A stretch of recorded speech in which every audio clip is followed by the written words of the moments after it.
आज तक कोई मेन स्ट्रीम मीडिया मलिक रियाज या बहरिया टाउन नहीं कहता। FIA ने एक बड़ी सक्सेसफुल रेड की मलिक रियाज और बहरिया टाउन की करप्शन का।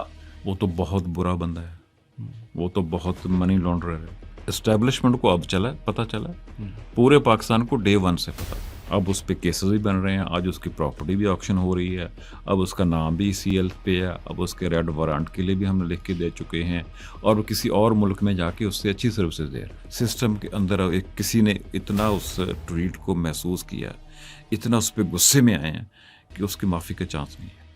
इसमें कितनी हकीकत है कि खान साहब के साथ जुल्म क्या वाकई हो रहा है जेल में? लोगों को घंटों तक उल्टा लटकाया गया जिस पाकिस्तान में सियासी वर्करों के साथ हुआ। इमरान खान के लिए फिलहाल मैं कोई रिलीफ नहीं देखता। खान साहब की बीवी का क्या रोल है पॉलिटिक्स में? आज तक हर स्कैंडल उनकी ज़ात से जुड़ा हुआ है, उनकी पार्टी के लीडरों से बदतमीजी उनकी ज़ात से जुड़ी हुई है। चीफ मिनिस्टर पंजाब मरियम नवाज को लोग पसंद करना शुरू हो गए। अवाम नून लीग को वोट नहीं देगी। US प्रेसिडेंट साहब ने बताया कि हमारे पास बहुत ज़्यादा नेचुरल रिसोर्सेज हैं और हम किसी ज़माने में अपने पड़ोस को भी शायद ऑयल एंड गैस बेचना शुरू कर दें।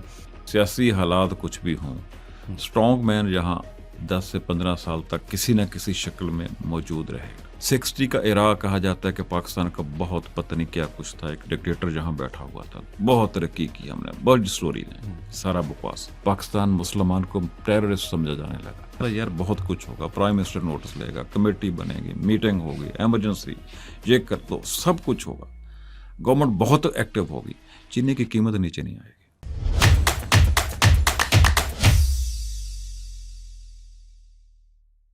Assalamu alaikum everyone and welcome to another episode of How Does It Work, a podcast by Pro Pakistani. Ashraf अल काम साहब is back on the studio. तो सर आप हमारे रेगुलर बनते जा रहे हैं, बहुत बहुत शुक्रिया, आपने हमेशा टाइम दिया हमें और आज भी। माई प्लेयर। सर सुना है US प्रेसिडेंट साहब ने बताया कि हमारे पास ऑफ शोर बहुत ज़्यादा नेचुरल रिसोर्सेज हैं और हम किसी ज़माने में अपने पड़ोस को भी शायद ऑयल एंड गैस बेचना शुरू कर दें। अब ये बात वैसे खान साहब के एरा में भी चली थी, लेकिन इंटरेस्टिंग है कि एक सिटिंग US प्रेसिडेंट इस तरह की बात करे। तो मैं इसी से शुरू करना चाह रहा था कि यार ये एक नेगोशिएशन टैक्टिक है। आजकल टैरिफ्स और 50% और ये जंगें भी तो उन दोनों की चल रही हैं ट्रेड वॉर्स के ज़रिए। क्या ये प्रेशर टैक्टिक है? क्या इसमें कुछ सच्चाई है? ये हमने न्यूज़ जब खान साहब के दौर में सुनी थी तो उस टाइम भी हमें लग रहा था कि यार असल में एक्चुअली या क्या वाकई में $1 ट्रिलियन नेचुरल रिजर्व हमारे पास कहीं पड़ा हुआ है। ये इसका शाहन साहब thank you very much for invited me again and again. This player to be with, जो हमेशा बड़ा अच्छा फीडबैक आता है और ज़्यादा अच्छी चीज़ है कि बड़ा सीरियस व्यूअर आपको देख के समटाइम कॉल भी करते हैं, समटाइम कमेंट भी करते हैं, अच्छा लगता है। इट मीन्स कि सीरियस लोग देखते हैं हमें। सीरियस किस तरह की शोशा वाले नहीं हैं, जो संजीदा लोग हैं, अपने शोबे को समझते हैं, जो चीज़ों को इशू को समझते हैं। जो कहते हैं ना टीवी या यूट्यूब और सोशल मीडिया का शो बेस्ड वाले लोग अलहदा होते हैं, जो इश्यूज़ बेस्ड चीज़ों को डिस्कस करते हैं, देखते हैं, समझते हैं, हमें उनका फीडबैक आता है। शायद कम हो लेकिन बड़ा स्ट्रॉन्ग, बड़ा वो लोगों का फीडबैक मेरी ज़ात तक आता है जो लोग मैटर करते हैं, जो लोग पॉलिसी मेकिंग में, जो लोग डिसीजन मेकिंग। मुझे हमेशा फ्रेंकली आपके प्रोग्राम का उधर से फीडबैक आया, अच्छा आया या बुरा आया, मतलब बुरा भी है तो फीडबैक की बाहर ले भी एक डेवलपमेंट है, बिल्कुल उसके मुताबिक बंदा करेक्ट कर सकता है अपने आप को, कोई चीज़ें जो भी हो। एनी हो, कमिंग टू टॉपिक, ये हमने हमेशा ही चीज़ों को मिस हैंडल किया। एक सर्वे है कि हम पर पास ऑन ग्राउंड भी कुछ एरियाज़ में और समुंदर में, जिसको शेल गैस कहते हैं, जो ऑफ शोर कहते हैं, हमारे पास रिजर्व्स हैं, तेल के भी हैं और गैस के भी, बहुत बड़े रिजर्व्स हैं। अब उनको मटेरियलाइज कैसे करना है? हमें रिपोर्ट्स थी जब काम जो शुरू हुआ, काफ़ी सालों से शुरू था, ऑफशोर काम शुरू हुआ, 100% वहाँ पे तेल और गैस है, बिल्कुल है, इसमें कोई शक नहीं।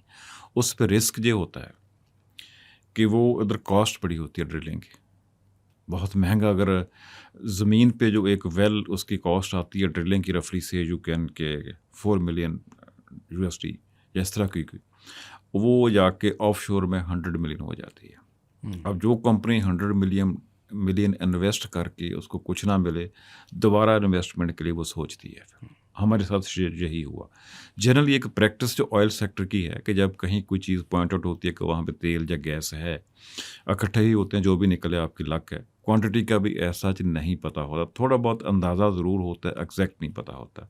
उधर से जो एस्टिमेट्स थी कि काफ़ी बड़ी तादाद में तेल या गैस वहाँ पे मौजूद है। हमारी बैड लक ये हुई, पहला ही जो वेल ड्रिल किया गया उसमें से हमें बहुत ज़्यादा होप्स थी, और उस वक्त प्राइम मिनिस्टर जो थे उन्होंने होप्स ज़्यादा बढ़ा दी पब्लिकली, इस पर स्टेटमेंट्स दे के नहीं देना चाहिए। तो प्राइम मिनिस्टर के मुंह से ऐसे लफ्ज़ नहीं निकलने चाहिए जब तक कोई चीज़ मटेरियलाइज ना हो जाए। अब ड्रिलिंग हो गई, कंपनी बहुत होपफुल थी, लेकिन हमारी बैड लक ये हुई एक स्टेज पे जाके जब हम शायद उस सर्वे के मुताबिक तेल के करीब पहुँचे, एकदम से पानी का प्रेशर बहुत आ गया, बजाय उधर तेल के पानी हमारे कुएं में आ गया। अब उसकी डेप्थ तक हम पहुँचे नहीं थे, पता नहीं नीचे तेल था या नहीं था। जनरली कहा जाता है कि जहाँ कोई चीज़ पॉइंट आउट हो वहाँ 4 वेल्स डिग किए जाते हैं, हमने अभी एक किया था। एक किया, वो पानी आ गया, नाकाम हो गया। जब नाकाम हुआ तो दोबारा 100 मिलियन कौन कंपनी वहाँ फेंकेगी? दिस लॉट ऑफ अमाउंट, कोई छोटी रकम नहीं है किसी कंपनी के लिए। हमने जो सुस्ती की, हमें कोई कंपनीज को दोबारा, वो कंपनी जिसने ड्रिलिंग की थी वो कंपनी छोड़ के चली गई। उन्होंने कहा हम दोबारा रिस्क नहीं ले सकते। सबसे ज़्यादा जो जगह ड्रिलिंग हुई उस वक्त वहाँ उम्मीद थी, वहाँ से नहीं निकला। लेकिन हमेशा ये ज़रूरी नहीं होता। जनरली कहते हैं कि अगर आपका 40% सक्सेस हो तो इसको अच्छा बिजनेस समझा जाता है, और अगर ज़मीन पे उसको 60 ये रेशो होती है। अब पहला 25% माइनस हो गया, 75% की तरफ कोई कंपनी आई ही नहीं। हमने भी कोई सीरियस एफर्ट नहीं की उधर ड्रिलिंग करवाने की, कंपनीज को इनवाइट करने की, कोई ना कोई नेगोशिएशन करके कंपनी को उसी को वापस लाते या मज़ीद कंपनीज के साथ बातचीत करते, वो हमने नहीं की। अब अमेरिकियों को पता है वहाँ तेल और गैस मौजूद है। मुझे लगता है जो अमेरिका की तरफ से अभी स्टेटमेंट्स आई हैं वहाँ के सदर की तरफ से, वो शायद उसी बेस पे हैं। मुझे तो ये नज़र आता है। अब आगे ज़मीन के नीचे क्या है, बहुत से सर्वे होते हैं, कई दफ़ा गलत होते हैं, कई दफ़ा ठीक होते हैं। अभी मारगला में एक कंपनी ने सर्वे किया, वहाँ उनका सक्सेस रेट वो नहीं है जो माजी में था। माजी में उस कंपनी का पाकिस्तान में जो सक्सेस रेट है, मैं किसी कंपनी के जानबूझ के नाम नहीं ले रहा, 60-70% है। इधर वो रिवर्स हो गया, लाख उनकी। लेकिन सर तेल गैस मौजूद है, हम उसको मटेरियलाइज करने में कामयाब होते हैं नहीं होते, ये अलग चीज़ है। किसी ने एक बात की थी मुझे, वो जो इंग्लिश में वो कहते हैं ना कि परसेप्शन इज रियलिटी। अगर मटेरियलाइज होता है या नहीं होता, इस होप जो है कि शायद हमारे पास कुछ है, इससे भी कुछ 3-4 साल फ़ायदा नहीं हो सकता? मतलब कोई यही कह रहे थे ना कि बस कि ये एक सिटिंग प्रेसिडेंट ने बात कर दी है, यही इन इट सेल्फ से कुछ हमें नुकसान फ़ायदा हो सकता है? फ़ायदा तो नज़र आ रहा है ना जी। वेरी फ्रैंकली पिछले 1-2 महीने की रीसेंट डेवलपमेंट्स हैं, वो कहीं से भी हों, जिसकी वजूहत वार हो, अमन हो, दूसरी तीसरी चीज़ें हों, टैरिफ्स हों। टैरिफ्स का अलग सब्जेक्ट है, उसके ऊपर हम डिस्कस करेंगे। तो अमरीकी प्रेसिडेंट की तरफ से कोई स्टेटमेंट आना बहुत अहम है। अमरीकी प्रेसिडेंट इस वक्त दुनिया पे सबसे ताकतवर शख्स होता है। उसकी स्टेटमेंट की लाइट नहीं होती, उसका इम्पैक्ट होता है, उसका रिज़ल्ट होता है, उसके बेनिफिट या नुकसानात होते हैं। हमें फ़िलहाल उस स्टेटमेंट का फ़ायदा हो रहा है, अभी शुरू ही हुआ, फ्यूचर में और उसका फ़ायदा मैं देखता हूँ, हमें यकीनन फ़ायदा होगा। उसका हम किस तरह बेनिफिट करते हैं, किस तरह उसको फ़ायदा उठाते हैं, किस तरह अपनी एनर्जीज हम उस पर लगाते हैं, जब हमारी ज़िम्मेदारी रहेगी। लेकिन हमें इंटरनेशनल सिनेरियो में एक अमेरिकी सदर की तरफ से बड़ी अहम स्टेटमेंट आना बहुत बड़ी डेवलपमेंट है। अच्छा, ये अजीब सी बात है, कोइंसिडेंस है या हकीकत है कि जब भी हमारी कुछ ताल्लुकात बेहतर नज़र आते हैं ना अमेरिका से, तो एक स्ट्रॉन्ग मैन पाकिस्तान में मौजूद होता है। यह कोइंसिडेंस है, इत्तेफाक है कि आज जहाँ हमारी जो भी लिमिटेड वॉर हुई है, इस तरह के मसले मसाइल हुए, इसकी वजह से है, या क्या ऐसा है कि अमेरिका पसंद करता है उन मुल्कों के साथ काम करना जहाँ एक सॉलिड स्ट्रॉन्ग मैन जो ऑल इन ऑल होता है? ये दोनों चीज़, क्योंकि कोइंसिडेंस तो नहीं हो सकता ना कि जब आप हमारी हिस्ट्री में देख लें, जब स्ट्रॉन्ग मैन अपोजिशन में या गवर्नमेंट में ये बिल्कुल या गवर्नमेंट के ऊपर ये बिल्कुल ठीक है। हम जो इंटरनेशनली देखते हैं ना सर, कोई भी गवर्नमेंट किसी भी मुल्क की भी हो, पहले वो अपना इंटरेस्ट देखती है। उसका इंटरेस्ट क्या होता है कि उसकी कंपनीज को जॉब मिले, उसकी कंपनीज का बिजनेस मिले, उस बिजनेस का अल्टीमेटली फ़ायदा उस कंट्री को होता है। जो कंपनी कहीं इन्वेस्टमेंट करती है वो उस वक्त तक कहीं इन्वेस्टमेंट नहीं करती जब उनको लॉन्ग टर्म या कम से कम एक स्पेसिफिक पीरियड जो उन्होंने वर्कआउट किया होता है, इस दौरान हमने इतनी इन्वेस्टमेंट ला के इतना प्रॉफिट वापस लेना है। जब तक उनको उसका 100% यकीन नहीं होता वो इन्वेस्टमेंट नहीं करती। अब पाकिस्तान में एक मैसेज जो है कि खा कुछ भी हो जाए, सियासी हालात कुछ भी हों, स्ट्रॉन्ग मैन यहाँ 10 से 15 साल तक किसी न किसी शक्ल में मौजूद रहेगा। जब वो स्ट्रॉन्ग पर्सनैलिटी मौजूद होगी, उसका बिजनेस कंटिन्यूटी आएगी, पॉलिसीज़ की कंटिन्यूटी आएगी।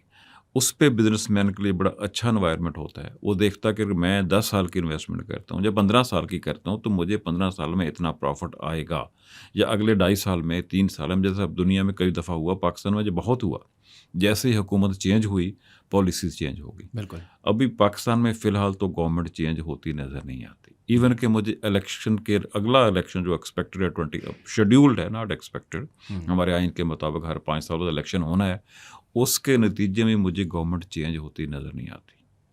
अगर हुकूमत चेंज हुई भी तो हमारी पॉलिसीज़ चेंज नहीं होंगी। ये बिल्कुल दीवार पे लिखा नज़र आ रहा है हर किसी को, ख़ास में पॉलिटिकल रिजेंटमेंट हो ना हो, कोई पड़ोसियों की तरफ से हमें कोई मसले मसाल आए ना आए।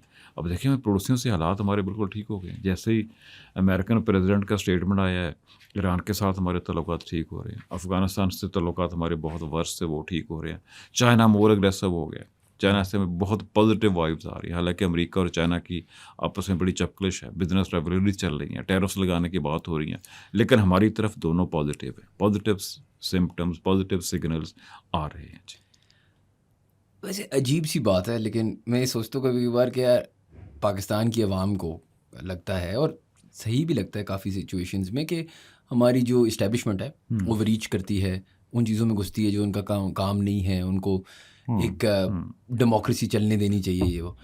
लेकिन जब वो फिर आते हैं और प्रॉपरली आते हैं तो ऐसा भी होता है कि हमारी फॉरेन पॉलिसी बेहतर हो जाती है। ऐसा अब यार, अब उनके पॉइंट ऑफ व्यू से अगर मैं सोचूं, मैं ऑब्वियसली कभी मैं उनके पॉइंट ऑफ व्यू से, मैं क्योंकि आर्मी में हूँ नहीं, लेकिन अगर एक arm forces point of view बंदा देखे तो रिजल्ट्स तो उनको फिर बैक करना शुरू कर देते हैं। मिसाल के तौर पे अगर आपको मैं कह रहा हूँ कि आप 2 साल पहले जाएं, जब 4 साल पे पीडीएम से पहले जाएं, because that was the last time एक फ्री एंड फेयर इलेक्शन हो चुकी थी, राइट? वो भी जैसी हुई थी, चलो ठीक है, लेकिन कुछ हद तक तो फ्री एंड फेयर थी। तो जब आप देखते हैं कि फिर वो प्रोग्रेस आ रहा है, तो फिर आप समझ सकते हैं कि वो उनके सॉर्ट ऑफ एको चेम्बर्स में कॉन्वर्सेशन क्यों कंटिन्यूसली होती रहती है कि यार हमें 10-15 साल डंडे से चलाना है। क्योंकि आवाम जो पाकिस्तान की है वो तो खुश नहीं रहती, लेकिन बाहर की आवाम, जिस तरह आपने बात की, हमारी फॉरेन पॉलिसी एकदम से फॉर नो रीज़न कुछ बेहतर होता है, हर चीज़ पॉजिटिव हो जाती है, हर चीज़ पॉजिटिव हो जाती है। अब ये बहुत अजीब बात है, माना एक पर्टिकुलर केस हुआ, कुछ जहाज़ गिरे, लेकिन उसके अलावा भी एक बड़ा एक अजीब सी बात है ना। हम तो मतलब किसी ने बात की थी कि आई थिंक 13 दफ़ा या उससे भी कम था, 9 दफ़ा था शायद, के मुंह से पाकिस्तान निकला था इन द नाम नहीं लेते थे, छोड़ दिया था, अबेंडन कर दिया था, अबेंडन मतलब नाम ही ना लेना। चले पॉजिटिव पे तो मैं आ ही नहीं रहा, नाम नहीं ले रहे थे। तो ये जहाँ दुनिया लड़ती रहती है डेमोक्रेसी की और हमें समझाती रहती है कि यही तरीका है, तो फिर हमारे साथ तो आप सिर्फ डील करते हो जब स्ट्रॉन्ग मैन होते हैं। तो ये क्यों है? ये उसमें 2-3 सवाल हैं आपके पूछे गए। एक तो मैं बहुत दफ़ा इस चीज़ को कह चुका हूँ कि गांव की पॉलिटिक्स है ना, वो इंटरनेशनल पॉलिटिक्स का मॉडल है। सियासत हर वक्त, हर जगह, हर लेवल पे उसी मॉडल पे चलती है। गांव में जब किसी गरीब की तरफ किसी अमीर का बहुत ज़्यादा तवज्जो हो जाए, वो अमीर आदमी गांव के गरीब आदमी, जिसमें अपनी पंजाबी ज़बान में कमी कहते हैं, कमी की तरफ चौधरी का बहुत ज़्यादा तवज्जो हो जाए, उसकी 3 रीज़न्स होती हैं। नंबर 1, उस गरीब आदमी के पास, कमी कमीन के पास, या तो ज़मीन का टुकड़ा होता है, या ऐसी प्रॉपर्टी होती है, चौधरी नहीं हथियानी होती है, हर हाल में उसको चाहिए होती है। नंबर 2, बुरा लफ्ज़ है, पता नहीं ऑन कर सकेंगे नहीं, उसकी बेटी जवान है, चौधरी की नज़र उस पर होती है। नंबर 3, उसने चौधरी का बेटा की उठ रहा होता है, इंटेलिजेंट होता है, उसको उसने किसी न किसी चक्कर में फंसा के जब मरवाना होता है, या जेल पंजवाना होता है, या उसको न्यूट्रलाइज करना होता है कि उसको फ्यूचर में थ्रेट ना हो सके। वो हालांकि वो कमी उसका लिए बहुत बड़ा थ्रेट नहीं होता, लेकिन चौधरी इन एंटिसिपेशन बहुत पहले उस बेटे का भी बंदोबस्त करता है। अब अमेरिका इस वक्त दुनिया का चौधरी है, हम जितनी मर्जी फड़े मार लें, हम दुनिया के कमी हैं। दुनिया के चौधरी की एक कमी की तरफ मेहरबानी होगी, अल्लाह खैर करे। ठीक है, बेटी, पैसा। और उसका बेटा जो थोड़ा सा एनर्जेटिक होता है, शाइनिंग होता है, ब्राइट होता है। चौधरी को थ्रेट फील होता है कि शायद कभी मुझे चैलेंज करे, उसका उसने बंदोबस्त करना होता है। या तो उसकी एनर्जीज को अपने लिए यूज़ करना होता है, या उसको न्यूट्रलाइज करना होता है। न्यूट्रलाइज का मतलब उसको ख़त्म करना होता है। जेल फेंक देगा 10 साल के, किसी ऐसा केस डलवाएगा, जान से मरवा देगा, किसी लड़ाई झगड़े में डलवा देगा, उसको ड्रग्स पे लगा देगा, कुछ ना कुछ करेगा। अल्लाह खैर करे। इससे अपने आर्गूमेंट को मैं स्ट्रेंथन इसलिए करता हूँ। 60 का एरा कहा जाता है कि पाकिस्तान का बहुत पता नहीं क्या कुछ था, एक डिक्टेटर जहाँ बैठा हुआ था, बहुत तरक्की की हमने, बहुत स्टोरी है, सारा बकवास। वो 60s में हमें उस वक्त दुनिया 2 ब्लॉक्स में तकसीम थी। एक सोवियत यूनियन का ब्लॉक था, एक अमेरिकन ब्लॉक था। हमें अमेरिकन की अगेंस्ट सोवियत यूनियन ज़रूरत थी। हम पे लिमिटेड मेहरबानियाँ की, हमारे प्रेसिडेंट की डायरेक्ट कॉल सुनता था, हम बहुत बले बले हो रहे थे, हम बहुत वीवीआईपी प्रोटोकॉल मिलता था यूके में भी, अमेरिका में, बाकी दुनिया मैटर नहीं करती थी। हम एक ब्लॉक का हिस्सा बन गए। जब वो बहुत तरक्की का दौर ख़त्म हुआ, उसका नतीजा ये हुआ कि हमारे आधे पाकिस्तान ने समझा हमने दूसरे पाकिस्तान के साथ रहना ही नहीं, इतने ज़ालिम है। अयूब दौर की जो नेट शेल कमाई थी, जिसमें पाकिस्तान ने बहुत तरक्की की थी, नेट शेल कमाई थी कि हमारा आधा मुल्क चला गया। यही हुआ था जी। बिल्कुल। आप इसको तरक्की कहेंगे? मैंने खुशहाली क्या करनी है जिसमें मेरा आधा घर ही टूट गया, मेरे आधे भाई मुझसे चले गए। और आपको लगता है कि अभी कुछ हद तक दुनिया वापस अभी फिर ज़ियाउल हक दौर आ गया। मैं नहीं कहता कि all of sudden Soviet union Afghanistan में आएगा, तो उनकी स्टडी होगी, रिपोर्ट होगी। पाकिस्तान में मार्शल लॉ मैनेज किया गया, ज़ियाउल हक वाला 77 वाला मार्शल लॉ मैनेज किया गया। भुट्टो साहब से इलेक्शन चंद सीटों पर रिग करवाए गए, उसके खिलाफ ज़बरदस्त कैंपेन चली। उस वक्त की एस्टेब्लिशमेंट ने उस कैंपेन को सपोर्ट किया। जब सियासतदानों की सुलह होगी, एग्रीमेंट हो गया, ज़ियाउल हक साहब ने मार्शल लॉ लगा दिया। सोवियत यूनियन हुआ, लड़ाई हुई, इन्वेजन हुई, उसका नतीजा हमें खुशहाली मिली, स्टेट को थोड़ा सा रिलीफ मिला। उसके आखिर पे क्या हुआ, जब सोवियत यूनियन को निकलना पड़ा अफगानिस्तान से, सोवियत यूनियन टूट गया। हमें क्या मिला? क्लाशनकोव, हेरोइन, बदमाशी, इलीगल इमिग्रेंट्स, दुनिया भर में बदनामी। क्या वो तरक्की थी?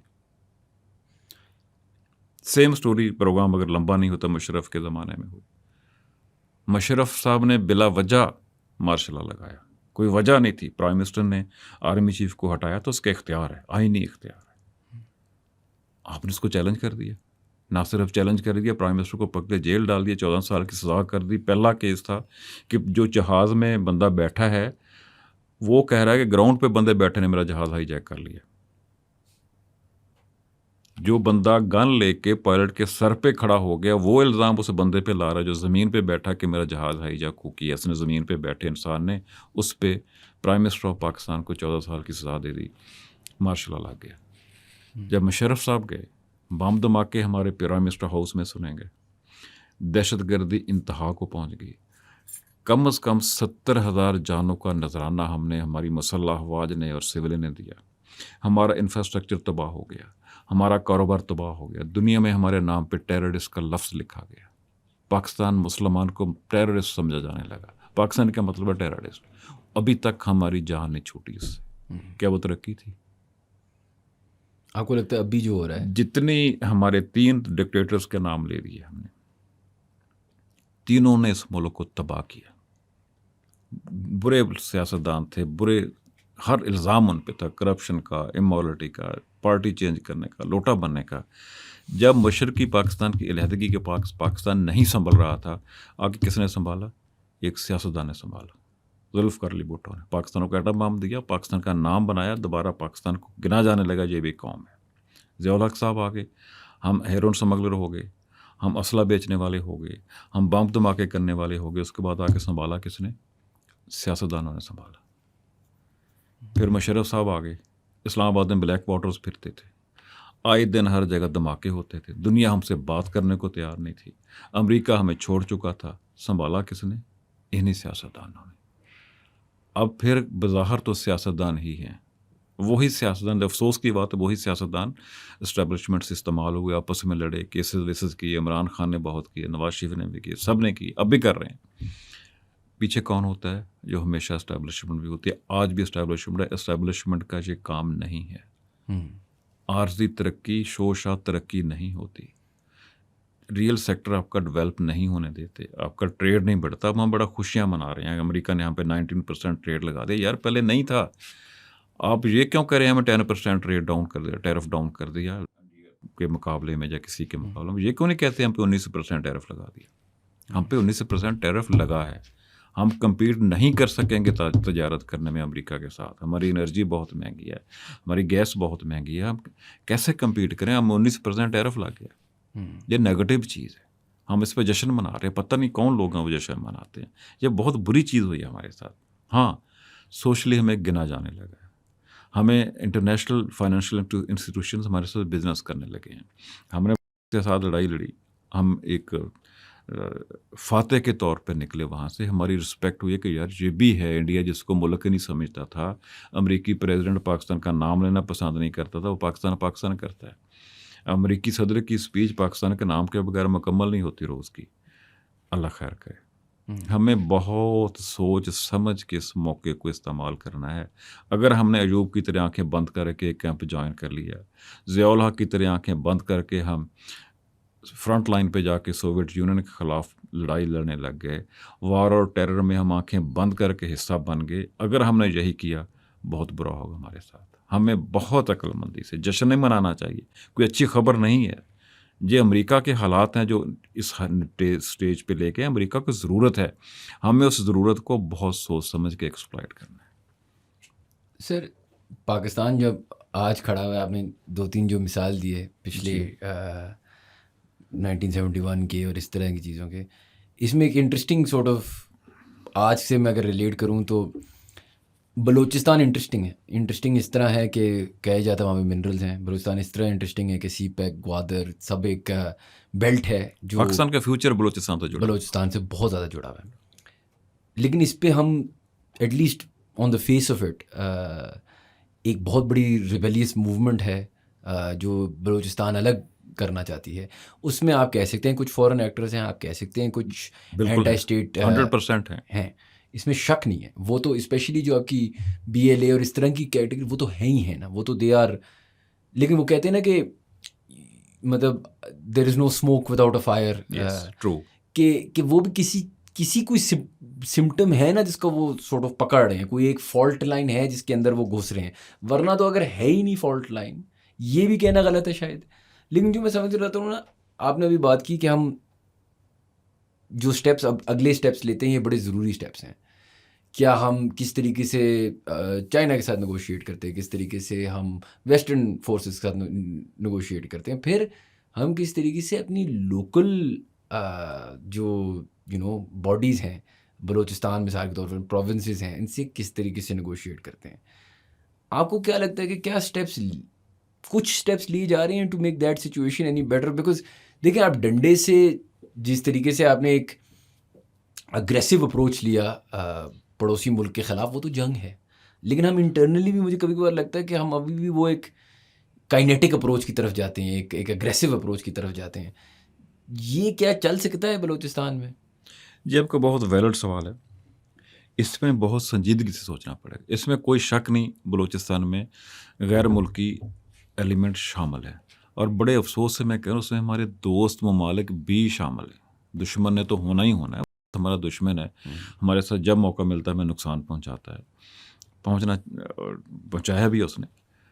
तो हमें इस पे हमारा अपना बैठ के एनालिसिस करना चाहिए। अफ़गानिस्तान में क्राइसिस रहा है हमेशा से, 79 से शुरू, बल्कि पहले से ही क्राइसिस था। Afghanistan was never a friendly country.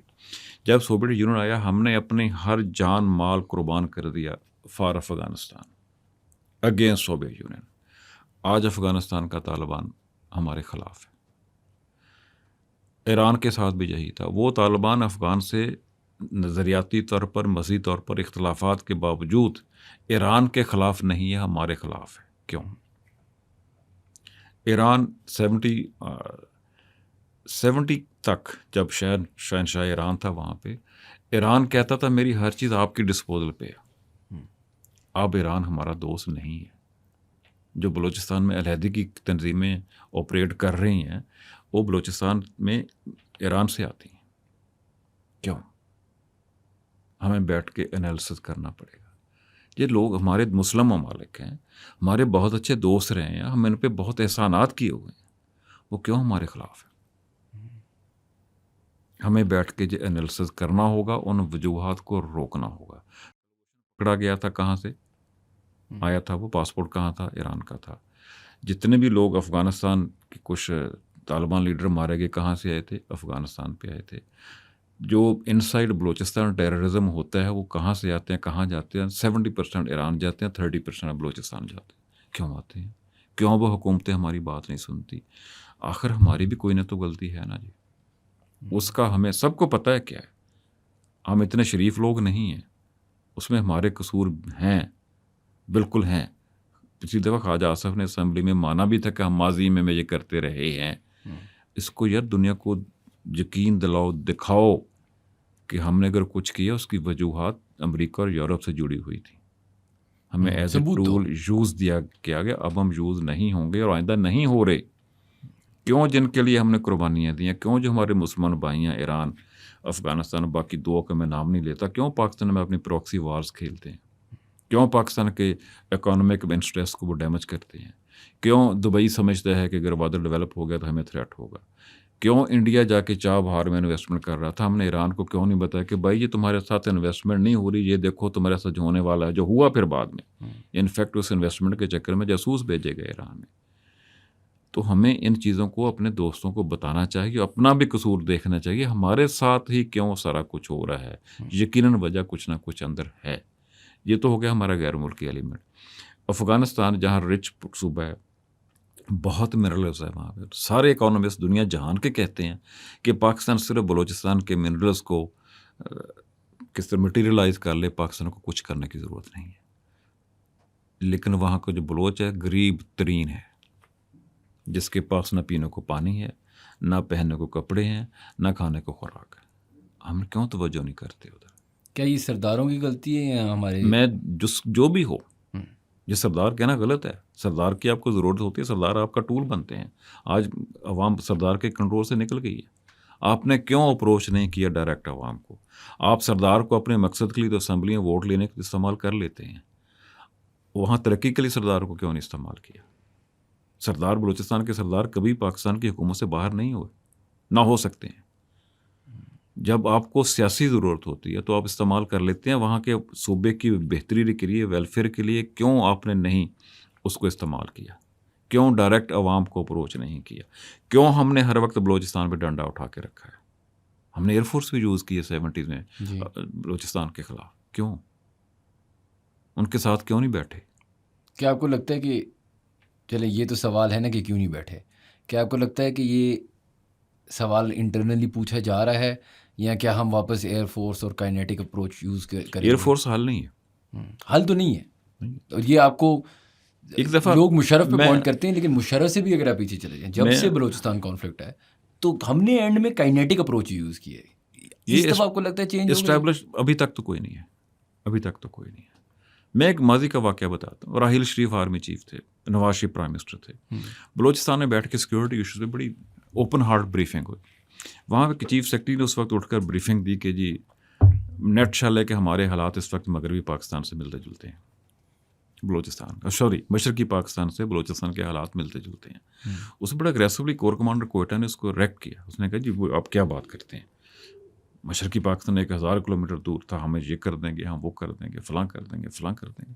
Chief secretary again रोज़, उसने कहा भाई, उसने एड्रेस किया आर्मी चीफ को और प्राइम मिनिस्टर को कि हम ये गवादर जाना हो, मैं बाई रोड नहीं जा सकता, मैं जहाज़ यूज़ करता हूँ, मैं सूबे का चीफ सेक्रेटरी हूँ, मैं सड़क पर ट्रैवल नहीं कर सकता, मुझे खुशदार जाना हो, मैं बाई रोड नहीं जा सकता, मैं जो बॉर्डरिंग एरियाज़ हैं बलूचिस्तान के वहाँ नहीं ट्रैवल कर सकता। अगर कल को इंटरनेशनल कम्युनिटी ने हम पे एयर बैन लगा दिया तो हम क्या करेंगे? एयर स्पेस हमारी बंद कर दी, नो फ्लाई जोन कर दिया बलूचिस्तान को। लोग करते हैं जैसे सीरिया में हुआ, जैसे लीबिया में हुआ, तो हम कहाँ ठहरेंगे? हमें उनको एड्रेस करना चाहिए, लोगों से मिलना चाहिए। उस वक्त मेरी इतला के मुताबिक डॉक्टर मालिक ने जो अलहदगी पसंद लोग बाहर बैठे उनसे राब्ते भी किए, वो विलिंग थे पाकिस्तान वापस आने को। चौधरी निसार वज़ीर दाखिला थे, उन्होंने कहा जी मैं गारंटी देता हूँ। उन्होंने गारंटी नहीं मानी सिविल गवर्नमेंट की। उन्होंने कहा मैं इस्टेब्लिशमेंट की गारंटी दी, और इस्टेब्लिशमेंट ने वो गारंटी नहीं दी थी। हमें ये चीज़ें सोचनी पड़ेगी। सिर्फ बंदूक से डंडे से काम नहीं चलेगा, ना कभी तारीख में चला है। कोई तहरीक दुनिया में कभी कुचली नहीं गई। मासवाए श्रीलंका के, और श्रीलंका की मिसाल दे लें, वो इसलिए कुचली गई थी। श्रीलंका जो हुकूमत के जो स्टेट के ख़िलाफ़ लोग थे, जब तामिल लड़ रहे थे तो उनकी पीछे सपोर्ट ख़त्म हो गई थी। हमारे तो जो ख़िलाफ़ स्टेट के लड़ रहे हैं लोग, उनको तो बेशुमार लोग सपोर्ट ही सपोर्ट है। ईरान से सपोर्ट है, अफ़गानिस्तान में बैठे हैं, मिडल ईस्ट से उनको सपोर्ट है, और भी बेशुमार लोग होंगे। हमें पहले अपना घर ठीक करना होगा। हमारे अपने लोग उनके साथ बैठ के बात करनी होगी। आज तक उनके साथ कोई सीरियस बात नहीं हो रही। बड़ी माजरत से जितनी लीडरशिप बलूचिस्तान में बनाते हैं हम, मैं दावे से कहता हूँ 100% जाली होती है। उनका अवाम से कोई कॉन्टैक्ट नहीं होता। आपके 2-3 वज़ीर आला ले लें, सिवाय डॉक्टर मालिक के। ज़हरी साहब वज़ीर आला थे, अदम एतमाद सीधे दुबई, पाकिस्तान ठहरते नहीं थे। उनसे पहले जो वज़ीर आला थे, जितनी देर वज़ीर आला रहे ठीक है, उसके बाद दुबई। आज का वज़ीर आला मेरे से लिखवा लें शाहन साहब, मेरी लिख लें कागज़ पे। अगर जो वज़ीर आला बुगटी साहब वज़ीर आला बलूचिस्तान नहीं रहते, 1 घंटा वो पाकिस्तान में नहीं ठहरेंगे, बाहर जाएंगे। हम क्यों जाली क़यादत मुसल्लत करते हैं? आज का वज़ीर आला किसी बाइज़्ज़त सरदार उससे बात करने को तैयार नहीं है। आज का बलोच जवान वज़ीर आला बलूचिस्तान की शक्ल देखने का रवादार नहीं है। क्या बैठाया आपने? किसने बैठाया? सबको पता है किसने बैठाया। हमारी इस्टेब्लिशमेंट ने बैठाया। हमें जेन्युइन लोग लाने पड़ेंगे। वो आने को तैयार भी हैं, ये नहीं कि सारे खिलाफ है। मुखालफत है, बहुत है, लोगों में गुस्सा बहुत है, नाराज़गी बहुत है, होती है नौजवानों में। हाँ। उनका गुस्सा दूर करें, उनके गिले शिकवे दूर करें, बैठें उनके साथ सीरियस डायलॉग करें जो नहीं हो रहा। और आप उनको तरक्की दें, उनको नेचुरल रिसोर्सेज मतलब उनको एक सिस्टम दें, चीज़ें बेहतर होंगी, बेनिफिट दें उनको। बिल्कुल, जो उनके रिसोर्सेज वहाँ पड़े उनको हिस्सा बनाएं। हम नहीं बना रहे, हमने सिर्फ डंडा उठाया हुआ। रिश्वत वहाँ बहुत है। आज भी बलूचिस्तान के जो बॉर्डरिंग एरिया हैं अफ़गानिस्तान के साथ और ईरान के साथ, पता है एक डिप्टी कमिश्नर की पोस्टिंग का क्या रेट है? 20 करोड़ रुपया लगता है। क्यों? स्मगलिंग है वहाँ पे। वो पैसे कमाता, आगे भी देता है। और वज़ीर आला बलूचिस्तान DC की पोस्टिंग नहीं कर सकता, जिसका आईनी इख्तियार है। मैं थोड़ा सा क्यों आर्टिफिशियल है? हमें ग्राउंड रियलिटीज़ की तरफ जाना पड़ेगा। और कुछ फैसला कहाँ होता है? इस्लामाबाद में होता है, टेबल के नीचे होता है, किस ज़िले में कौन सा DC लगेगा, कितने पैसे देगा। सौदा इस्लामाबाद में होता है। हमने सौदे की भी बात कर ली, रिश्वत की भी बात कर ली, डंडे की भी बात कर ली। अब मेरे जहन में आजकल एक टॉपिक चल रहा है, तो उसके बारे में भी मैं आपसे पूछ ही लेता हूँ, बलूचिस्तान से थोड़ा हट के। प्लीज़। मलिक रियाज साहब ने एक स्टेटमेंट दी, कल थी या परसों, एक ट्वीट किया था, लंबा ट्वीट किया। उस स्टेटमेंट में उन्होंने बात की कि उनको क्या लगता है। अच्छा, पहले तो मैं ये समझना चाह रहा था कि मैं खुश हूँ कि आपने मलिक रियाज का और बहरिया टाउन का नाम ले लिया। आज तक कोई मेन स्ट्रीम मीडिया मलिक रियाज या बहरिया टाउन नहीं कहता। निजी सोसाइटी कहा जाता है, प्रॉपर्टी टाइकून कहा जाता है। जी, जो चले, मैं भी डर के मारे अब कह देता हूँ प्रॉपर्टी टाइकून, लेकिन मलिक रियाज साहब जो है, जो मैं समझना चाह रहा हूँ कि अच्छा, पहले तो ये ना कि मलिक रियाज साहब पे आते हैं, इस्टेब्लिशमेंट पे आते हैं, वो सारा मुझे नहीं पता। मैं पहले ये समझना चाह रहा हूँ कि जो बेचारे लोग हैं जिन्हें बैरियर टाउन में घर खरीदा, उनको तो क्या पता ना ये सारी चीज़ें कि जी कल आप इस्टेब्लिशमेंट के ऐसे बंदे हैं, कब आप नहीं हैं। क्या ये सच है कि क्योंकि लोग पैनिक कर रहे थे जिन जिनके घर हैं in Bahria town anywhere in Pakistan, कि उनकी प्रॉपर्टी वैल्यू डिक्रीज़ करेगी ये सारे। तो पहले तो मैं ये एड्रेस करना चाह रहा था कि अवामी जो मसला है कि क्या वाकई जिस बेचारे ने अभी बैरियर टाउन में घर लिया है उसकी प्रॉपर्टी की वैल्यू डिक्रीज होगी? बिल्कुल होगी। तो ये बैरियर टाउन की कीमत क्यों थी? प्रॉपर्टी क्यों उठी थी? था कि डेवलपमेंट बड़ी है, सिक्योरिटी बहुत अच्छी है, बिजली बंद नहीं होती, सर्विसेज बहुत अच्छी हैं, हर चीज़ अवेलेबल होती है। प्लम्बर की सर्विस, म्यूनसिपल सर्विस जिनको कहते हैं, वस जो म्यूनसिपैलिटी की सारी सर्विस बहुत बेहतर थी। पानी अवेलेबल था, सीवरेज का सिस्टम ठीक था, सिक्योरिटी ठीक थी, सारा कुछ ठीक था, इसलिए उसकी कीमत बढ़ी। उसने एक टॉप क्वालिटी रेजिडेंसेस फराहम की लोगों ने, स्टैंडर्ड ऑफ लाइफ उन्हें वहाँ पे दिया, उसकी वजह उसकी कीमत उठी। लोगों ने इतमाद करके कि ये साल से जो हो रहा है, पहले तो बहरिया टाउन का नाम यूज़ करते हुए नहीं हो रहा, होना चाहिए था, लेकिन उसने किया, हो रहा है, क्योंकि उस वक्त की इस्टेब्लिशमेंट उसके पीछे खड़ी हुई थी, चल गया। उसने एक क्वालिटी स्टैंडर्ड कैसे दी, ये अलग टॉपिक है, बहरहाल दी। उस पे आके बहुत से लोगों ने वहाँ पे इन्वेस्टमेंट की। 70,000 तो एम्प्लॉई है बहरिया का जो वहाँ जॉब्स करते हैं, उनके दफातर में नौकरियाँ की, सिस्टम चल रहा था, चल लिया। अचानक ही पता चला वो तो बहुत बुरा बंदा है, वो तो बहुत मनी लॉन्ड्रर है, वो तो बहुत ही जालिम है, वो तो लैंड ग्रैबर है, वो तो फ्रॉड करता है। ये इस्टेब्लिशमेंट को अब चला, पता चला, पूरे पाकिस्तान को डे 1 से पता था, लेकिन डरता था हर कोई कि उसके पीछे हमारी इस्टेब्लिशमेंट खड़ी थी, उसके पीछे हमारा मीडिया नहीं बोलता था। रियाज मलिक एक फ्रॉडिया बंदा था, एक फ्रॉडिया बंदा है, लेकिन उसको रोका कभी नहीं किसी ने। एक फ्रॉडिया ने फ्रॉड करके, जुल्म करके, चोरी करके एक बहुत अच्छी एम्पायर खड़ी की, उस पे लोगों ने इन्वेस्टमेंट की। तब आपने लोगों को कहा ये तो फ्रॉडिया है। अब उस पर केसेस भी बन रहे हैं, आज उसकी प्रॉपर्टी भी ऑक्शन हो रही है, अब उसका नाम भी ECL पे है, अब उसके रेड वारंट के लिए भी हमने लिख के दे चुके हैं, और वो किसी और मुल्क में जाके उससे अच्छी सर्विसेज दे रहा है। हम क्यों हर टाइम दुरुस्त टाइम पे दुरुस्त कदम नहीं उठाते? सर्विसेज तो देखें अच्छी दे रहा है, और जो बेचारे जिनकी ज़मीनें हैं उधर, घर हैं उधर, जिनने इन्वेस्ट किया उधर, उनके साथ तो बहुत ज़्यादती है। बिल्कुल ज़्यादती है, उनके साथ बहुत ज़्यादती है। जिन्होंने ट्रस्ट करके एक लाइफस्टाइल देख के वहाँ इन्वेस्टमेंट ली कि ये अपना घर बनाया, बच्चे स्कूलों में डाले, बहुत सारे लोग हॉस्पिटल इस्लामाबाद से मिसाल के तौर पे लाइक मेन लैंड इस्लाम I-8 से या F6 से जाके बहरिया टाउन में घर खरीदा, क्योंकि वो उधर फ्यूचर नजर आ रहा था। क्वालिटी रेजिडेंस, बिल्कुल बिल्कुल, लिविंग स्टैंडर्ड बहुत बेहतर है वहाँ पे। आज वो एकदम पता चला तो फ्रॉडी है, ये तो चोर है, ये तो मनी लॉन्ड्रिंग है। बिल्कुल। तो हमें आज ही क्यों पता चला? जिस दिन वो ज़बरदस्ती ज़मीनों पे कब्जे कर रहा था, पुलिस को इस्तेमाल करके, गैंगस्टर्स को इस्तेमाल करके, लोगों को कत्ल करके ज़बरदस्ती ज़मीनें पे कब्जे कर रहा था। कराची सिंध का बहरिया टाउन सारे का सारा ज़बरदस्ती सरकार की मदद से कब्जा किया, लाहौर के बहरिया टाउन में जुल्म किए, एडमिनिस्ट्रेशन हमेशा उसके हाथों में खेली, उसके कहने पे हुआ। हमारे नैब की चेयरमैन की अपॉइंटमेंट उसके कहने पे हुई, हमारी फेडरल कैबिनेट में मिनिस्टर उसकी रिकमेंडेशन पे आते थे, हमारे सियासी पार्टी में सुलह वो करवाता था। ये जो बड़ी पार्टी है उनका वो दोस्त है, जो बात सियासतदानों में बैठ के तय नहीं होती थी वो रियाज मलिक करवा देता था। इतना उसको मजबूत कर दिया, तब उसको क्यों नहीं रोका? भाई ये ज़मीनों पे एक चीज़ हट के मैं टॉपिक पे अर्ज करता हूँ, आज हमारे फ्लड क्यों आ रहे हैं? पता आपको क्यों आ रहे हैं?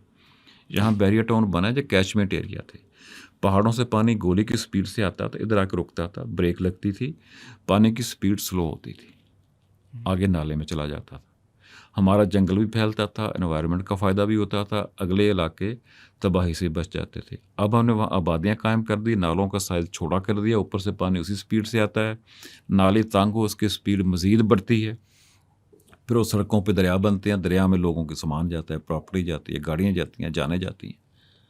ये हमने उसको रोका ही नहीं। एक वाक़या छोटा था, पिंडी रेवेन्यू डिपार्टमेंट में आग लग गई। रेवेन्यू रिकॉर्ड के तीन जगह सेव होता है, डिस्ट्रिक्ट में, सूबे के रेवेन्यू डिपार्टमेंट में, तीसरा पटवारी के पास। पिंडी रेवेन्यू रिकॉर्ड जल गया, किसी ने नहीं पूछा। कुछ अरसे बाद लाहौर बोर्ड ऑफ रेवेन्यू का रिकॉर्ड भी जल गया, पिंडी डिस्ट्रिक्ट का। दोनों रिकॉर्ड ख़त्म हो गए। तीसरी कॉपी पटवारी के पास होती है, पटवारी सारे रियाज मलिक के लगवाए हुए थे। उन्होंने वो रिकॉर्ड बनाया जो रियाज मलिक साहब ने कहा, वो सरकारी रिकॉर्ड हो गया। ये सारी ज़मीन रियाज मलिक साहब को मिल गई, सरकारी, फॉरेस्ट डिपार्टमेंट की, किसी ने नहीं पूछा। एक सबको पता था ये फ्रॉड हो रहा है। चलें, मैं एक सवाल, आज वो बुरा हो गया, इसी पे मैं आ रहा हूँ। ठीक है, वो बंदा ऐसा था, वो वैसा था, उसने ये किया, उसने वो किया, वो है ही, मतलब उसने फिर इस लेवल पे पावर अचीव कर लिया कि जिस तरह आपने कहा ना, हुकूमतों के फैसले करने लगे। हाँ, हर चीज़ के फैसले अपेरेंटली। ठीक है, yes. चले, अगर ये बात मानने तो ये जो बात होती है अब कि मलिक रियाज साहब को एक डील ऑफर हुई और वो डील नहीं ली उनने।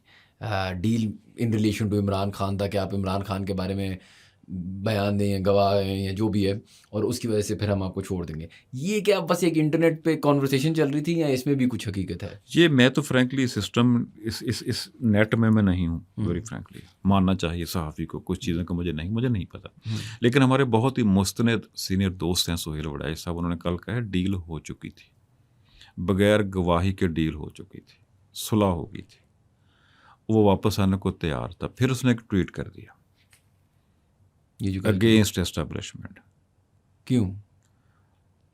उसे गलती होगी या किसी ने करवा दिया, आई डोंट नो। यही थॉट मैं तो इतना स्ट्रॉन्ग, मैं कुछ भी कर सकता हूँ। वो ट्वीट हुआ कहीं जनवरी फरवरी में। ट्वीट में क्या लिखा हुआ था? उसने यही शो किया था कि आखिर मेरे पास ही आना पड़ा ना, और मैं गवाही नहीं दूंगा, वो माफ़ी नहीं मिली। हालांकि मौजूदा प्रेसिडेंट ऑफ पाकिस्तान उसके लिए ज़ोर लगा चुके हैं और बहुत से लोग सुलह के लिए ज़ोर लगा सकें, लेकिन उसकी माफ़ी सिस्टम उसको नहीं दे रहा। सिस्टम के अंदर एक किसी ने इतना उस ट्वीट को महसूस किया, इतना उस पर गुस्से में आए हैं कि उसकी माफ़ी के चांस नहीं है। जो भी वो कर ले, जो भी, अब उसको माफ़ करने को फ़िलहाल तैयार नहीं है स्ट्रॉन्ग पार्ट ऑफ एस्टेब्लिशमेंट। सदर पाकिस्तान नाकाम हो चुके हैं। मियां नवाज शरीफ साहब ने एफर्ट पता नहीं की कि नहीं की, लेकिन रियाज मलिक के साथ वो भी सिंपथाइजर हैं और बहुत से लोग हैं। कुछ वज़ीर भी उनके सपोर्टर रहे हैं, अब उसका फ़ोन नहीं उठाते। जो रियाज मलिक साहब का फ़ोन देखते थे कब आता है, तो लिस्ट ऑफ थिंग्स है जो मैंने उनको कहनी है जो करवा दें, अब उसका फ़ोन नहीं उठाते। उनको पता है कि रियाज मलिक साहब से एक पार्ट ऑफ एस्टेब्लिशमेंट बहुत नाराज़ है। उसने कल मज़ीद ट्वीट कर दिया कि गवाही दो किराटा जे, मैं नहीं मानूंगा, मैं क्यों गवाही दूँ। ज़्यादा इमरान के ख़िलाफ़ जब 190 मिलियन पाउंड वाला केस है तो वो उस केस का असल रौला था, लेकिन उसके बगैर भी सुलह हो चुकी थी।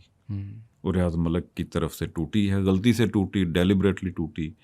रियाज मलिक साहब तो अंग्रेज़ी का लंबा ट्वीट नहीं कर सकते, या तो किसी ने उनसे पूछे, लेकिन ट्वीट फिर डिलीट भी नहीं हुआ, वो ट्वीट गले पड़ा हुआ। खैर वही है, जब आप इतने इंपॉर्टेंट हो जाते हैं तो आपको भी शायद बिलीव होता है ना कि आप किसी से भी लड़ सकते हैं। जब सुलह होगी ही थॉट कि आखिर इनको भी आना पड़ा मेरे पास, ठीक है ना जी। अगर हम स्टबर्ननेस की बात कर रहे हैं और एस्टेब्लिशमेंट से लड़ाई की, तो खान साहब की भी बात कर लेते हैं। करें जी।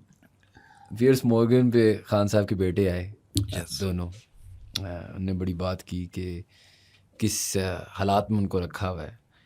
तो आप तो जर्नलिस्ट आदमी हैं, इसमें कितनी हकीकत है कि खान साहब के साथ इतना जुल्म क्या वाकई हो रहा है जेल में? अब पता नहीं, लेकिन एक तरफ रिपोर्टें आती हैं कि पता नहीं कितने 25-30 लाख रुपए के जेल में रखा हुआ है और इतना ख़र्चा कर रहे हैं हम। एक तरफ ऑब्वियसली खान साहब के बच्चे हैं, उनका राय ये है कि बहुत बुरे हालात में हैं वो। पहली बात तो ये मैं समझना चाह रहा हूँ कि सच्चाई कौन सी वाली है या कहीं बीच की बात है? देखिए, जेल तो सोने की भी हो, जेल ही होती है। जेल कभी कंफर्टेबल हो नहीं सकती, जितनी भी आपको फैसिलिटीज़ हों। खान साहब को जो मैं तस्वीर ये देखी थी पुरानी, उनके कमरे की आई थी, छोटा कमरा है जिसमें एक बेड है, कंप्यूटर है, शायद उनको एक्सरसाइज की मशीन भी दी हुई है, इस तरह की चीज़ें हैं। जहाँ तक सख्ती की बात है, लोगों को बर्फ़ की सिलों पे लिटा के ज़िया-उल-हक ने मारा था। बर्फ़ पे लिटाते थे, बाद में मारते थे। लाहौर के शाही किला के बेसमेंट्स में बंद रखा जाता था, जब महीनों उनको सूरज नज़र नहीं आता था, जिस पाकिस्तान में होता रहा है। लोगों के नाखन खींचे गए, लोगों की मार मार के हड्डियां तोड़ी गईं, लोगों को घंटों तक उल्टा लटकाया गया, जिस पाकिस्तान में सियासी वर्करों के साथ हुआ है। जे मुशर्रफ साहब के ज़माने में भी हुआ है, जिस ज़िया-उल-हक के ज़माने में भी हुआ है। उस तरह का टॉर्चर तो शायद पीटीए के वर्कर्स पे नहीं हुआ, बिल्कुल हुआ। मारपीट हुई, नाजायज़ जेलों में डाला, उनके केसेस कोई शक ही नहीं, सारे के सारे केसेस इमरान खान के ख़िलाफ़ पॉलिटिकली मोटिवेटेड हैं। जेल बहरहाल जेल है, लेकिन वो सख्तियाँ जो पाकिस्तान के सियासी वर्कर्स ने सही, भुट्टो साहब का आखिरी टाइम याद है आपको? उनको जो बिस्तर दिया गया था जेल में, उस पर पूरे नहीं आते थे। जो बेड था वो इतना छोटा था, पूरे नहीं आते थे, उन्होंने अपना बिस्तर नीचे ज़मीन पे बिछा लिया था। खान साहब को तो बाहर से खाना आता है। अभी मैं सपोर्टर नहीं हूँ, किसी को जेल में नाजायज़ नहीं रखना चाहिए। इमरान खान साहब के ख़िलाफ़ केसेस पॉलिटिकली मोटिवेटेड हैं, 200 से ज़्यादा केसेस हैं, डायरेक्ट उनके पास ऐसा कोई एविडेंस नहीं है जिसमें उनको सजा दी जाए। कैसे ऐसे घटिया केस बने जो उनकी मिसेस का बना इद्दत से पहले निकाह करने का, ये वो एक शेम है पाकिस्तान के माथे पे, वो केस का बनना ही। तो वो तो है, जेल कभी भी अच्छी नहीं हो सकती, लेकिन जो जुल्म पाकिस्तान में किए गए हैं वो अभी शायद पीटीए के वर्कर्स पे इतने जुल्म नहीं है। खान साहब के बेटों ने ये भी कहा, वो बड़ी एक वीडियो भी बन चुकी है उस पर, जब वो कहता है कि मेरे वालिद साहब चाहे ना चाहे मैं तो आऊँगा पाकिस्तान। आई थिंक कासिम भी बोलता है। खैर, जो मैं समझना चाह रहा हूँ, क्या एक दुनिया है, खान साहब का क्या होता है ये तो नहीं पता हमें, लेकिन क्या एक दुनिया है कि पीटीआई का फ्यूचर भी डायनेस्टी पॉलिटिक्स में हो? क्या उनके बेटे पाकिस्तान के कुछ, क्योंकि ये कहानी क्या सिर्फ एक दो बच्चों की अपने वालिद साहब की, जो बिल्कुल जायज़ बात है, मेरे वालिद साहब जेल में हो, मैं भी कोशिश तो पूरी करूं, क्या ये यहाँ तक कोशिश है या इससे कुछ आपको लगता है बड़ा भी निकल सकता है? ये देखें जी, एक तो जो आपने डायनेस्टी पॉलिटिक्स की बात की, खान साहब के बेटे वो नहीं कर सकते, उनका ब्रॉटअप ऐसा नहीं है। वो नाजो नाम में पले हुए बच्चे हैं, दुनिया की अमीर तरीन फैमिलीज़ के वो फर्जंद हैं, वही ज़िंदगी गुजार रहे हैं। पाकिस्तान में आके ज़िंदगी गुजारना आसान नहीं है। इमरान खान की ज़िंदगी भी कोई कम अयाशी की ज़िंदगी नहीं थी, हर सहूलत उनको हासिल, लेकिन इमरान खान साल के 2 महीने पहाड़ों पे भी गुजारता था, बिल्कुल, खेतों में भी सोता था, पैदल भी चलता था, 2-2 दिन पैदल चलता था, वो बगैर बाथरूम को ज़िंदगी गुजार लेता है, सड़क पे बैठ के ढाबे पे वो रोटी खा लेता है, एक प्याले में सालन पी लेता है वो, उसके कोई मसले मसाइल नहीं है जी, लेकिन ये आदतें हर किसी की नहीं होती। खान के बच्चों ने वो ज़िंदगी अभी तक नहीं देखी, पाकिस्तान की सियासत को वो नहीं समझते, पाकिस्तान की लीडर उनको कबूल नहीं करेंगे, लीडर ही नहीं कबूल करेंगे, एस्टैब्लिशमेंट तो बात की बात है। अब मुझे नहीं लगता वो कि सियासत में कोई मुतहर्रिक किरदार अदा कर सकेंगे, लेकिन पीटीए के वर्कर जो एक उम्मीद लगी है उनसे कि उनके आने से शायद इंटरनेशनल जो अरिस्टोक्रेसी है, क्या आपको लगता है इससे फ़र्क पड़ेगा अगर वो आए, इंटरनेशनल प्रेशर पड़ेगा? अगर वो बच्चे जेल में चले जाते हैं तब पड़ेगा, उनके नरनियाल ज़रूर प्रोएक्टिव होंगे, लेकिन इतना भी नहीं वो करेंगे। मतलब पाकिस्तान में जो उनके बच्चों की हद तक उनके नरनियाल की कोशिशें शायद वर्कआउट कर जाएंगी। इमरान खान के लिए फ़िलहाल मैं कोई रिलीफ नहीं देखता, जब तक ये सिस्टम जो भी चल रहा है, हाइब्रिड है, रियल है, जेन्युइन है, 47 है, क्या है, जो भी है चल रहा है, जब तक ये सिस्टम चल रहा है और इमीडिएटली सिस्टम को थ्रेट भी कोई नहीं है, खान के लिए मैं कोई रिलीफ नहीं देखता। डायनेस्टी पॉलिटिक्स एक तरह की तो ये होती है ना कि आपके बच्चे हैं, दूसरा गलती खान ने और भी कर ली है, वो अपनी सियासी क़यादत के मशवरे छोड़ के सिर्फ बीबी के मशवरे पे आ गया। इसी पे मैं आ रहा हूँ कि डायनेस्टी पॉलिटिक्स चलें, एक तो जो ट्रेडिशनल डायनेस्टी पॉलिटिक्स ऐसी है कि बच्चे आपके पॉलिटिक्स में आते हैं, लेकिन ये भी आई गेस एक किस्म की डायनेस्टी पॉलिटिक्स है कि आपकी बेगम या आपकी, जिस तरह for example bill in Hillary Clinton है, उसी तरीके से Reham Khan ex wife of Imran Khan ने एक पार्टी शुरू की है। लगता ऐसे है कि इमरान खान की जो करंट वाइफ हैं उनको भी पॉलिटिक्स से कुछ तो शौक है। अब मुझे नहीं पता वो इलेक्शन कंटेस्ट करना चाहेंगी कभी, क्या वो पीटीआई की फ्यूचर फेस होंगी, मैं नहीं कह सकता, लेकिन एक ex wife of Imran Khan तो पॉलिटिक्स एंटर कर चुकी है, एक गोरी एक बाहर है, सेकंड वाइफ भी पोटेंशियली एंटर कर रही है। पहली बात तो क्या ये डायनेस्टी पॉलिटिक्स है, इसको कुछ और बोलते हैं? इसको देखिए जी, इसमें 2 चीज़ें हैं। पहले तो खान साहब की जो वाइफ थी जमायमा, पहली बीवी, उसको खान साहब ने बड़ा ट्राई किया पॉलिटिक्स में, वो उनके साथ जाके लाहौर में तकरीरें भी करती थी, she couldn't work, she didn't like it, चली गई, तलाक हो गई। दूसरी वाइफ रेहाम खान आ गई। रेहाम खान बहुत एम्बिशियस खातून है, अभी पाकिस्तान में है, वो इस्टेब्लिशमेंट का प्लस सिविलियन पॉलिटिकल एक ग्रुप ऑफ पॉलिटिशियन का प्रोजेक्ट है। ऐसे प्रोजेक्ट कभी भी कामयाब नहीं होते, बुरी तरह नाकाम होगी, जो मर्जी कर लो आप, मतलब समझ ले कि है ही नहीं, हम उसको डिस्कस भी नहीं करना चाहिए। तीसरी आ गई बुशरा बीबी। आपने हिलरी क्लिंटन की मिसाल दी, हिलरी क्लिंटन दोबारा पॉलिटिक्स में इसलिए नहीं आई थी कि वो क्लिंटन की बीवी थी, अपने मेरिट पे आई थी, उसका पॉलिटिक्स में एक रोल था। खान साहब की बीवी का क्या रोल है पॉलिटिक्स में? आज तक हर स्कैंडल उसकी ज़ात से जुड़ा हुआ है, उनकी पार्टी के लीडरों से बदतमीज़ी उनकी ज़ात से जुड़ी हुई है, उन पर हर तरह के इल्ज़ामात हैं।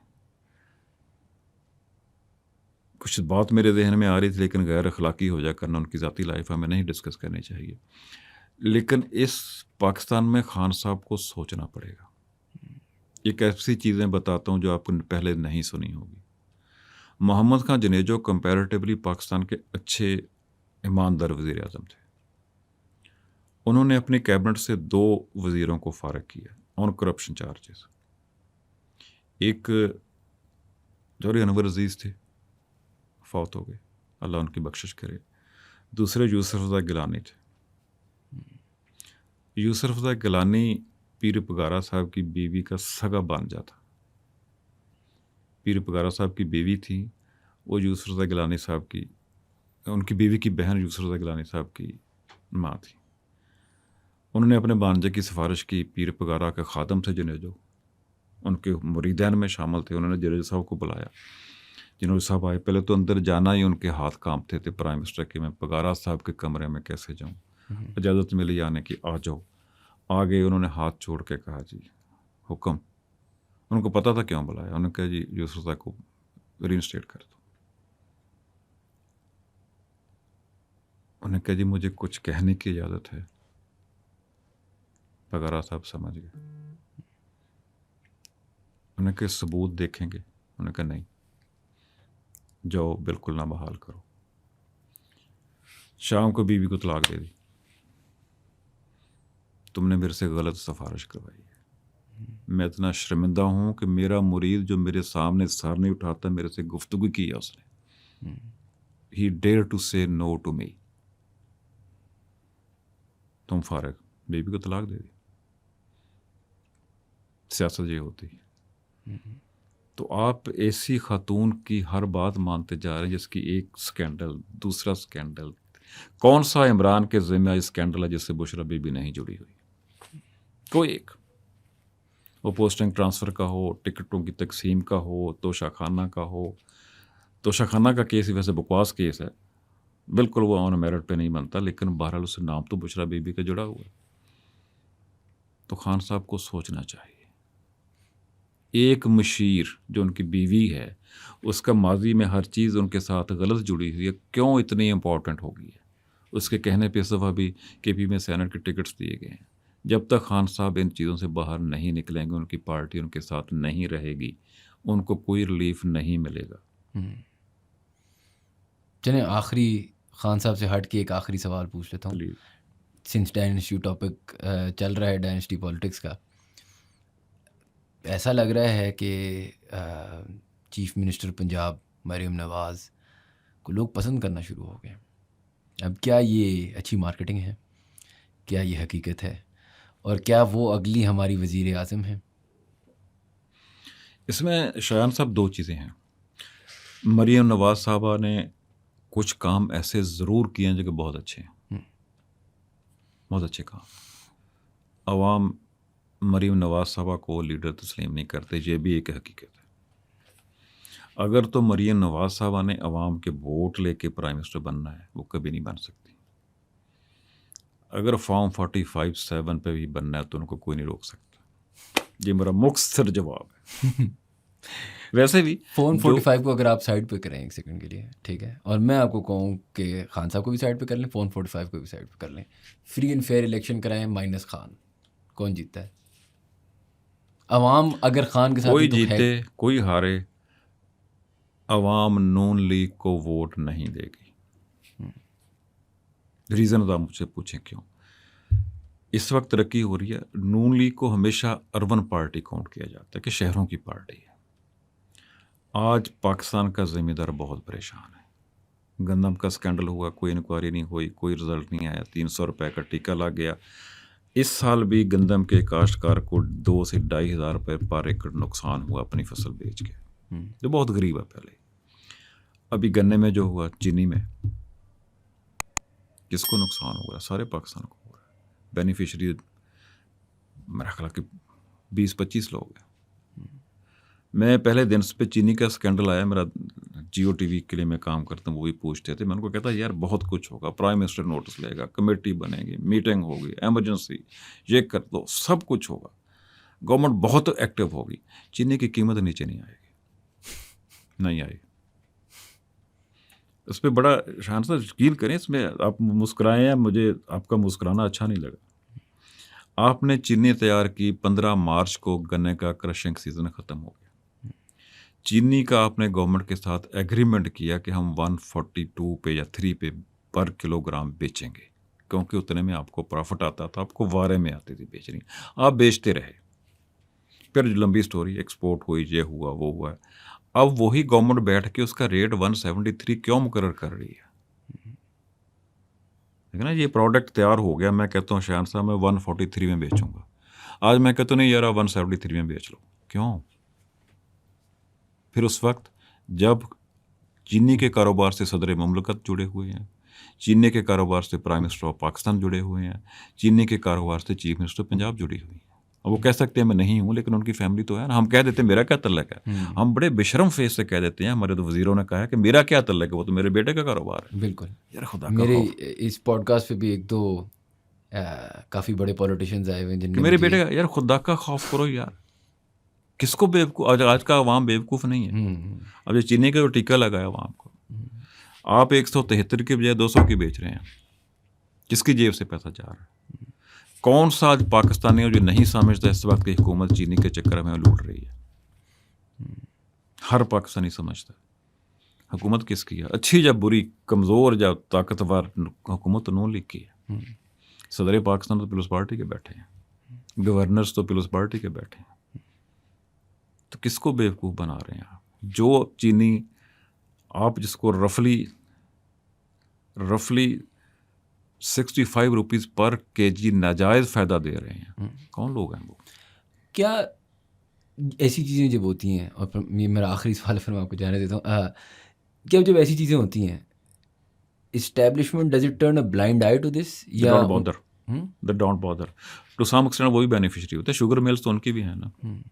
या उनको ऐसा होता है कि वो क्रैकडाउन इस पे इसलिए नहीं करते कि ये आपका वो है ना, ट्रेड ऑफ है कि आप हमें पावर दे दो और आप पैसा बना लो, ऐसा होता है? या मैं एक और अर्ज़ करता हूँ, फौजी टारगेटेड होता है, उसको जो आपने हमला करना है उस जगह पे कब्जा करना है, उसकी अप्रोच टारगेटेड हो जाती है। Blinkers अब लगाए हुए हमारी फौज जो मर्जी कर रहे हैं, हमारी एस्टेब्लिश्ड का मतलब पाकिस्तान फौज ही है, जितना लपेट लपूट के मर्जी कर लें, वो टारगेटेड है। क्या टारगेटेड है? हमने गवर्नमेंट चलने देनी है, हमने उनको मजबूत करना है, मैं समझ, हम जो बेहतर है, बाकी दे डोंट बॉदर क्या हो रहा है। वो थोड़े से एक रिजिड जो अपना गेम प्लान पे चल रहे होते हैं, मेक सेंस। मैं कहता अगर वही एस्टेब्लिश शाम को उनको कमरे में बैठा के, ऑडिटर जनरल के मुताबिक चीनी वालों ने 300 रुपये कमाया, पता है किस किस ने, लिस्ट आई है, मैंने भी छापी, किसी पॉडकास्ट में मैंने शेयर की है, बैठा के तो उनको 300 अरब जिन्होंने प्रॉफिट कमाया नाजायज़, 400 अरब जुर्माना कर दें, निकाले उनकी जेबों से, शाम को डाल दें गवर्नमेंट के फंड में। लोगों का सॉरी ये आपसे पैसे लिए इन्होंने, हमने इनसे लेके हुकूमत में फंड में डाल दिए,